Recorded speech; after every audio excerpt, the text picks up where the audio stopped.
ನಮಸ್ತೆ. ಇವನು ಮೌನೇಶ್ ಅಂತಂದೇಳಿ ನಮ್ಮ ರೂಮ್ನಲ್ಲೇ ಇರ್ತಾನೆ. ಅವನು ಒಂದು ಹುಡುಗಿ ಜೊತೆಗೆ ಮದುವೆ ಹಾಕಿನಂತಂದೇಳಿ ನಮ್ಮ ರೂಮ್ನಲ್ಲೇ ಮಾತುಕತೆ ಆಡ್ತಿದ್ರು.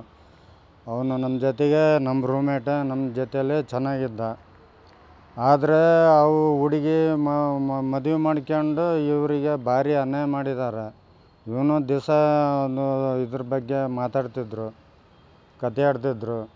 ಆ ಹುಡುಗಿ ಇವನು ಮದುವೆ ಮಾಡ್ಕೊಂಡು ಮೋಸ ಮಾಡಿದ್ದಾರೆ. ಇವನು ನಮ್ಮ ಜೊತೆಯಲ್ಲೇ ನಮ್ಮ ರೂಮೇಟು ನಮ್ಮ ಜೊತೆಯಲ್ಲೇ ಇರ್ತಾನೆ ಹೋಟ್ಲಲ್ಲಿ. ನಾವು ಹೋಟ್ಲಲ್ಲಿ ಕೆಲಸ ಮಾಡ್ತೇನೆ. ಅವನೊಂದು ಬೇರೆ ಒಂದು ಕಂಪ್ನಿಯಲ್ಲಿ ಕೆಲಸ ಮಾಡ್ತಾನೆ ಹುಡುಗ. ಅವನಿಗೆ ತುಂಬ ಅನ್ಯಾಯ ಆಗಿದೆ. ಆದ್ರೂ ಅವನಿಗೊಂದು ನ್ಯಾಯ ಸಿಗ್ಬೇಕಂತಂದೇಳಿ ನಾವು ತಮ್ಮಲ್ಲಿ ಪ್ರಾರ್ಥನೆ ಮಾಡ್ಕೊತೇವೆ. ಇದು ಗಂಡು ಮಕ್ಕಳಿಗೂ ಈಗ ಹೆಣ್ಮಕ್ಳಿಗೆ ಏನಾರ ಅನ್ಯಾಯ ಆತಪ್ಪ ಅಂತಂದ್ರೆ ಸರ್ಕಾರ ಅವ್ರ ಪರವಾಗಿ ಮಾತಾಡೋದು. ಕಂಗ್ರ್ಯಾಚುಲೇಷನ್ಸ್. ಯಾರು ಹುಡುಗ? ಮದುವೆ ಅಲ್ಲ, ಬಿಸ್ನೆಸ್ ಸ್ಟಾರ್ಟ್ ಮಾಡ್ತಾ ಇದ್ದೀನಿ. ಹೌದಾ? ಹೇಗೆ? Boss Vala B the boss. ಗಂಡು ಮಕ್ಳಿಗೆ ಏನಾರ ಅನ್ಯಾಯ ಆತ ಅಂತಂದ್ರೆ ಇದು ಯಾರು ಕೇಳೋರಿಲ್ಲ. ಹೆಣ್ಮಕ್ಳಿಗಾದರೆ ಅನ್ಯಾಯ ಆಗೈತೆ ಅಂತಂದೇಳಿ ಅವ್ರಿಗೊಂದು ಸ್ಥಾನ ಸಿಗುತ್ತೆ, ಎಲ್ಲದೂ ಸಿಗುತ್ತೆ. ಆದರೆ ಗಂಡು ಮಕ್ಕಳಿಗೆ ಅವನು ಏನು ತಪ್ಪು ಮಾಡಲಿಲ್ಲ, ನೀನೇ ತಪ್ಪು ಮಾಡಿ ಅಂತಂದು ಹೇಳ್ತಾರಲ್ಲ ಜನಗಳು. ಇದಕ್ಕೇನು ಹೇಳ್ಬೇಕು?